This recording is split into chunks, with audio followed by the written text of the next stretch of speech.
Japan chicken cornflour ஒரு 4 table spoon எடுத்து வச்சிருக்கேன். Maida 4 table spoon, black pepper, salt. இப்போ இதை வந்து தண்ணி ஊற்றி ஒரு பேட்டர் ரெடி பண்ணிக்கலாம். நல்லா கட்டி இல்லாமல் மிக்ஸ் பண்ணிக்கலாம். நம்ம சிக்கன் ஆட் பண்ணிடலாம். நல்லா மேரினேட் பண்ணிவிட்டு கொஞ்ச நேரம் ஊற விட்டுடலாம். நம்ம இப்போ இதை டீப் ஃப்ரை பண்ணி எடுத்துக்கலாம். சிக்கன் கொஞ்சம் நல்லா கோல்டன் ப்ரௌன் ஆயிடுச்சு.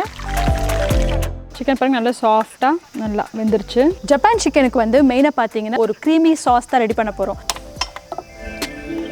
ஸோ நான் இப்போ சாப் பண்ணி வச்சுருக்கேன். நல்லா 1 கப்பு பூண்டு கோல்டன் ப்ரௌனாக கார்லிக்கும் க்ரீன் சில்லிஸும் நல்லா ஃப்ரை ஆயிடுச்சு. ஜப்பான் சிக்கனை இதில் ஆட் பண்ண போகிறோம். பால் ஊற்றிக்கலாம். இன்க்ரீடியண்ட்டு கேஷ்யூ தான். கேஷ்யூ நல்லா பவுட்ரு பண்ணி வச்சாச்சு. இதை நான் இப்போ இதில் ஆட் பண்ணேன். Cashew sauce. இப்போ கொஞ்சமாக உப்பு. இப்போ நம்ம இதை சர்வ் பண்ணலாம். ரொம்ப நல்லாயிருக்கு.